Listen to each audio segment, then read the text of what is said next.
Hello! Aujourd'hui on se retrouve pour une vidéo pour les débutants. On me l'a énormément demandé. Ça va être donc toutes les bases du crochet pour commencer. Ceux qui n'ont absolument jamais tenu de crochet dans les mains, vous allez pouvoir commencer dès maintenant. Ça va être super simple, vous allez avoir comment tenir un crochet, vous allez avoir des mailles serrées, des cercles magiques, des mailles chaînettes, en fait tout pour débuter des projets au crochet, etc. et bien tenir votre crochet, bien faire vos mouvements, etc. Vous allez voir à partir de cette vidéo, c'est le moment de débuter le crochet et vous allez y arriver. Essayez de faire des mouvements simples et répétitifs pour que vous puissiez les réaliser à votre tour. N'hésitez pas à mettre sur pause, n'hésitez pas à recommencer. C'est ok, vous allez y arriver. C'est super simple, vous allez voir. Au début, ça paraît compliqué. On dirait que c'est du chinois et que vous n'allez rien comprendre. Mais si, il n'y a pas beaucoup de termes au final. Je sais que ça peut faire bégayer quand on entend bride, demi-bride, double bride, etc.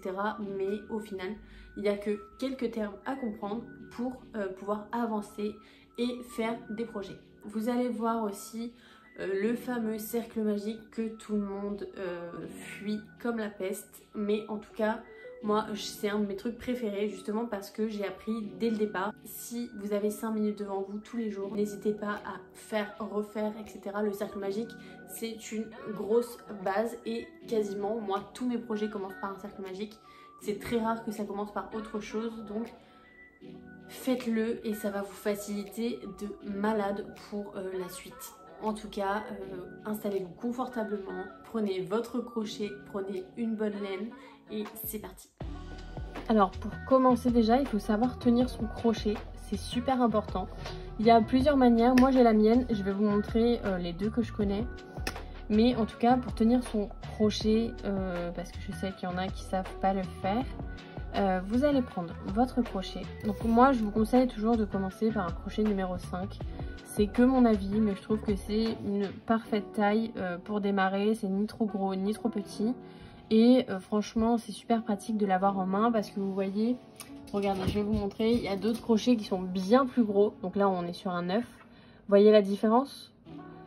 C'est vraiment plus costaud en fait et plus lourd. Donc le 5 est vraiment parfait pour moi. Donc en gros, pour tenir son crochet, rien de plus simple. C'est... Alors, attendez, je vais prendre avec un fil. Donc je vais faire comme si j'allais crocheter pour bien vous montrer mes automatismes.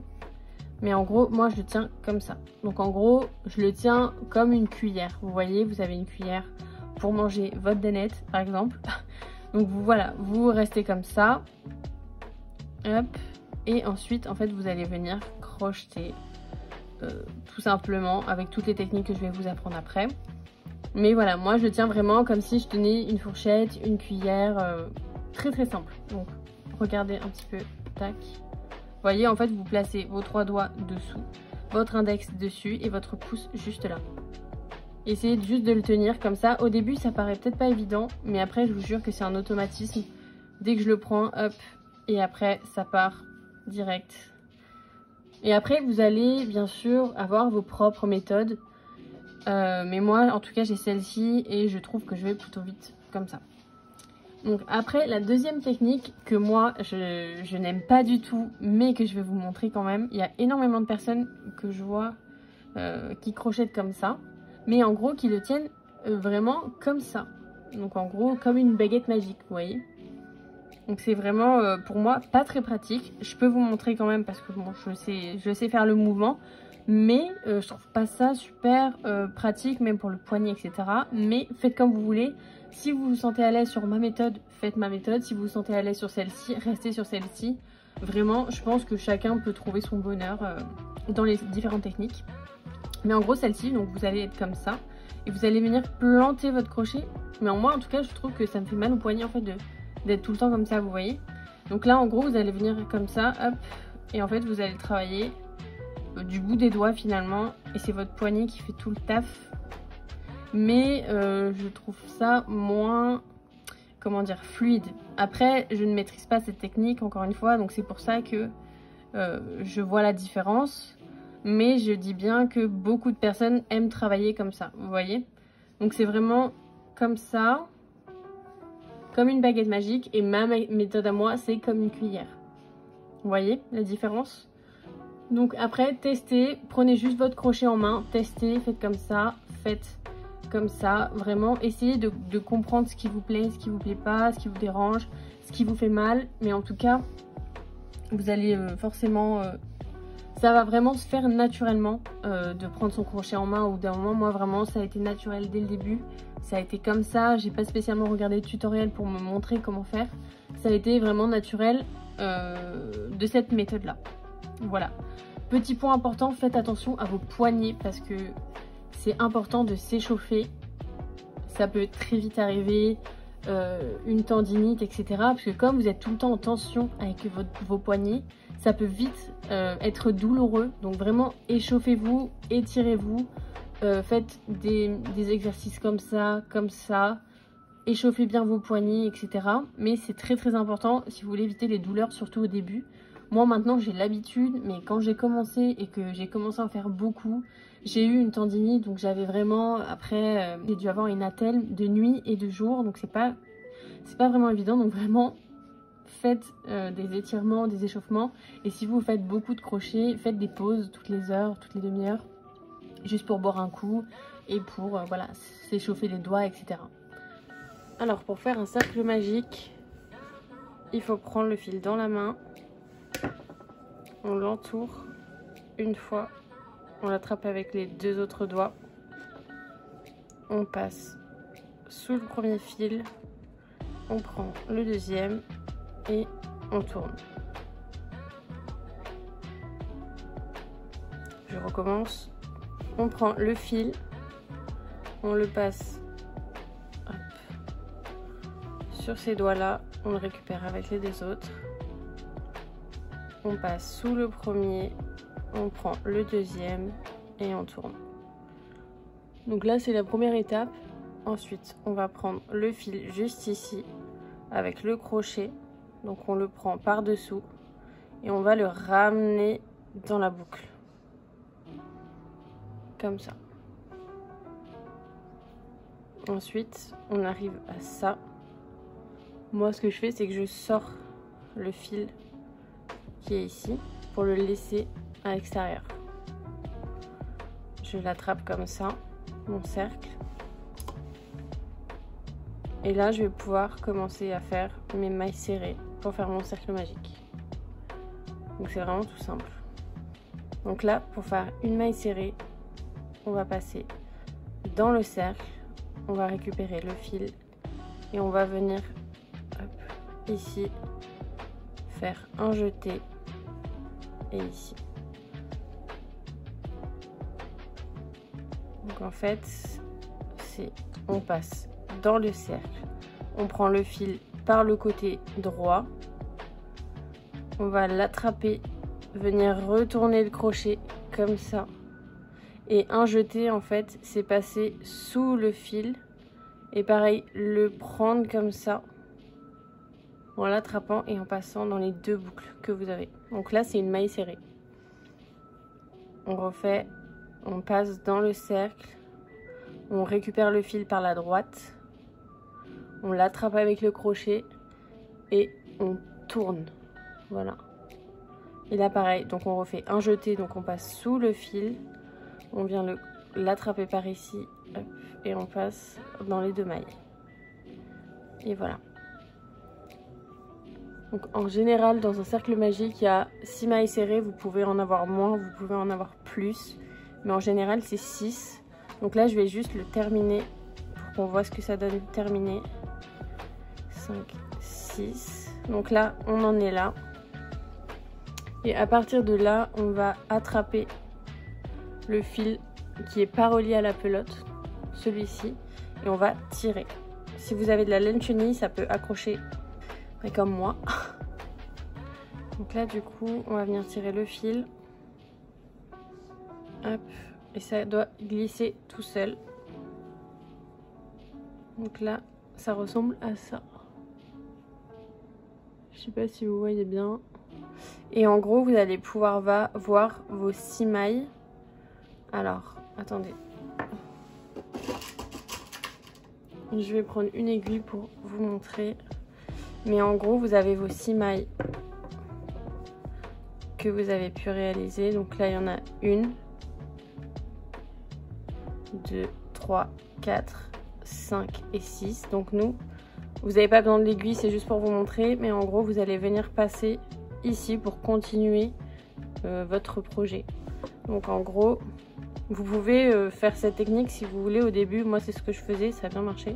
Donc là, en gros, vous allez venir là-dedans, dans cette maille-là. Donc enlevez l'aiguille. Donc là, vous recomptez bien 6. 1, 2, 3, 4, 5, 6. Du coup, on repasse hop, dans les 2 brins. On attrape le fil.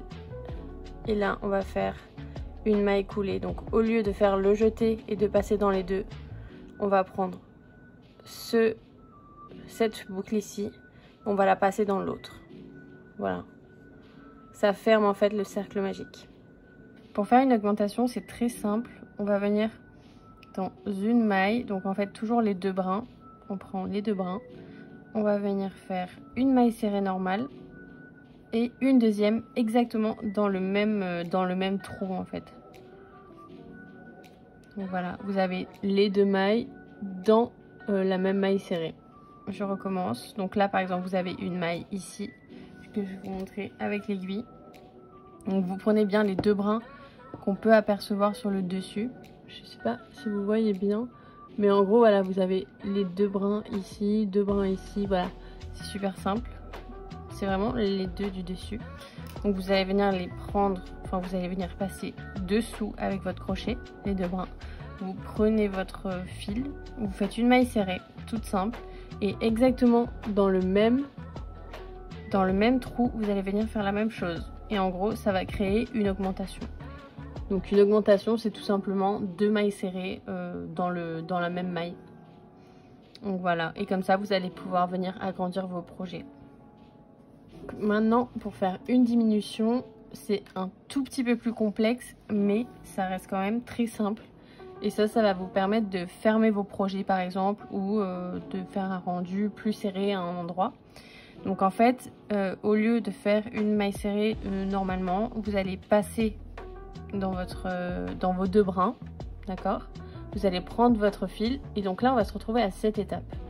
Et au lieu de faire votre jeté et de fermer, là ce qu'on va faire c'est qu'on va passer dans la maille d'après. Donc directement dedans, vous allez faire, hop, vous allez faire comme ça, vous allez passer dedans. Et là vous allez vous retrouver avec 3 brins sur votre crochet. Et du coup vous allez faire votre jeté maintenant et passer dans les 3. Donc c'est très simple. Donc on refait. Donc on passe comme si on allait faire une maille serrée. On récupère le fil. On se retrouve avec 2 brins. On ferme pas.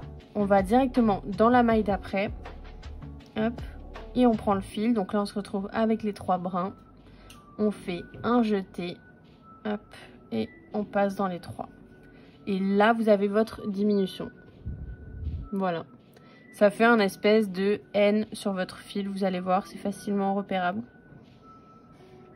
Mais c'est vraiment... Enfin, je sais pas si vous le voyez bien à la caméra, mais voilà, ça fait un espèce de N. Mais les mailles serrées, par exemple, c'est plus des formes de V. Vous voyez? Maintenant, je vais vous montrer comment, par exemple, faire une maille coulée. Donc ça, c'est super simple. Vous allez simplement passer dans une maille, en fait, comme d'habitude, comme à chaque fois, comme à chaque augmentation, diminution, etc. Vous allez prendre votre fil, donc on va toujours se retrouver à cette étape en fait. Donc vous allez toujours avoir deux brins sur votre crochet. Et au lieu de faire le jeté et fermer pour faire une maille serrée, vous allez prendre cette boucle ici que vous allez passer dans la deuxième.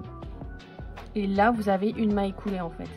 Celle-ci, on l'utilise souvent pour fermer les projets, pour avoir un rendu plus joli et plus fini. En vrai, il y en a rarement, mais voilà, c'est important de connaître cette maille. Alors, ce qui est important de savoir, c'est comment est faite votre maille serrée. En gros, c'est un espèce de V, tout simplement. Et dès que vous formez une maille serrée, vous avez des brins juste au-dessus. Donc ici. Je sais pas si vous voyez, tout autour, en fait, c'est ça. C'est là, ici, ici, ici. Et en gros, ce qui est important de connaître, c'est où est le brin avant, où est le brin arrière, où sont les deux brins. Donc là les deux brins je pense que vous les voyez assez facilement, donc c'est vraiment ici. Et la plupart du temps en fait on va toujours prendre les deux brins. Mais des fois sur certains tutos vous allez voir brin avant, brin arrière.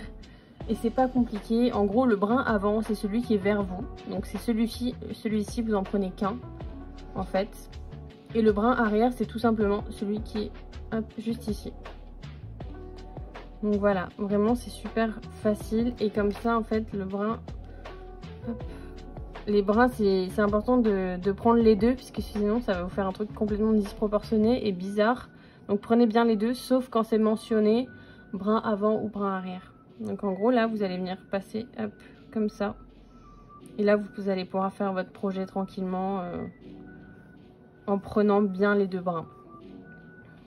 Alors juste pour vous expliquer ce que c'est un rang, donc en fait je vais vous montrer sur un projet terminé. Donc là on a une petite abeille et en fait les rangs ça va être, je pense que c'est assez clair, c'est donc là par exemple vous avez le rang 1, rang 2, rang 3, rang 4, rang 5, rang 6 etc. C'est vraiment les lignes que vous trouvez sur votre projet que vous allez faire de manière circulaire, mais en tout cas voilà ils sont assez nets. Vous voyez tout ça là c'est des rangs, toutes les lignes que vous voyez c'est des rangs, hop. Et vous allez voir dans chaque tutoriel, rang 1, rang 2, rang 3, etc. Donc forcément, il y a un début et une fin. Et à la fin de chaque rang, n'hésitez pas à mettre un marqueur de maille pour vous repérer. Ça vous évitera de faire tout de tête, de compter de tête, etc. Je ferai une vidéo un peu plus explicative sur ce sujet. Mais vraiment, investissez dans des marqueurs de maille, ça coûte 50 centimes, même pas. Et c'est super important, ça vous évitera de faire des projets un peu... bancal. Donc j'espère avoir été plutôt claire dans toutes mes explications. C'est compliqué de montrer en vidéo, évidemment j'ai fait du mieux que j'ai pu. Si jamais vous avez d'autres questions, n'hésitez pas à les poser en commentaire et j'y répondrai de manière plus profonde. Le crochet c'est très facile, c'est accessible à tout le monde. Il faut juste de la patience. Essayez, recommencer et vous voyez ce qui est super pratique, c'est que vous pouvez défaire à l'infini et recommencer. Donc en tout cas voilà, ne perdez pas patience, mettez sur pause, essayez. Si vous n'arrivez pas, c'est pas grave, vous recommencerez demain, mais en tout cas ne lâchez pas parce que en très peu de temps vous pouvez avoir une évolution de dingue et vous pourrez faire des choses extraordinaires. Après moi je suis vraiment dans les peluches, etc. Vous voyez je fais mes petites peluches, etc. Mais vous pourrez très bien faire des vêtements, vous pourrez très bien faire des fleurs. Moi j'ai commencé par faire des fleurs, etc. Vous avez énormément de choses à faire, donc vraiment ne lâchez pas. Et en tout cas voilà, j'espère que cette vidéo vous a plu. N'hésitez pas à me dire en commentaire ce que vous ne comprenez toujours pas, ce que vous voulez que je vous remontre un petit peu plus, ou d'autres points que vous voulez aborder ensemble. En tout cas il y aura d'autres vidéos pour les débutants, je compte en faire pas mal pour justement que vous arriviez à un niveau topissime et que vous puissiez en vivre, que vous puissiez régaler tous vos proches. Mais en tout cas vous allez voir, vous allez y arriver et vous allez rien lâcher.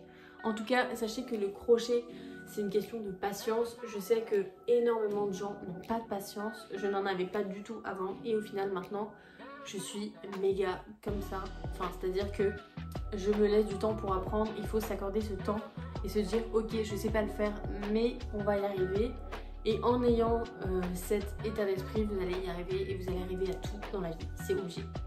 Voilà, donc en tout cas j'espère que ça vous a plu et que vous avez réussi quelques trucs, même si c'est pas tout, et que on va se revoir dans des tas de vidéos pour faire des nouveaux trucs super cool. Moi, dès janvier, je vais proposer énormément de tutoriels, de patterns, etc. Je vais vraiment me pencher sur ce sujet-là pour vous proposer des petites peluches vraiment super mignonnes. Et en tout cas, moi, ce sera vraiment des patterns et des tutoriels dédiés aux petites peluches. Voilà, donc moi, je trouve ça hyper cool. Mais sachez qu'à partir de janvier, je viens en force avec plein de nouvelles peluches à vous montrer et à vous apprendre. Donc let's go, c'est le moment d'apprendre. 2024, nouvelle résolution. Et vraiment, fixez-vous des objectifs pour y arriver. Mais en tout cas, ne lâchez pas. C'est super simple. Moi, ça fait vraiment 1 an pile que j'en fais, que j'ai commencé et maintenant j'arrive à en vivre. Donc comme quoi, c'est ouf. Et j'ai vraiment beaucoup travaillé et j'ai vraiment appris constamment tous les jours, etc. Mais comme quoi, au bout de quelques mois seulement, vous pouvez en vivre, etc. et être vraiment très très fier de vous. En tout cas, il n'y a pas de nul, il n'y a pas de meilleur, tout le monde est bon dans un domaine en particulier et vous allez y arriver, c'est obligé. En tout cas, je vous fais de gros bisous, on se retrouve bientôt et voilà.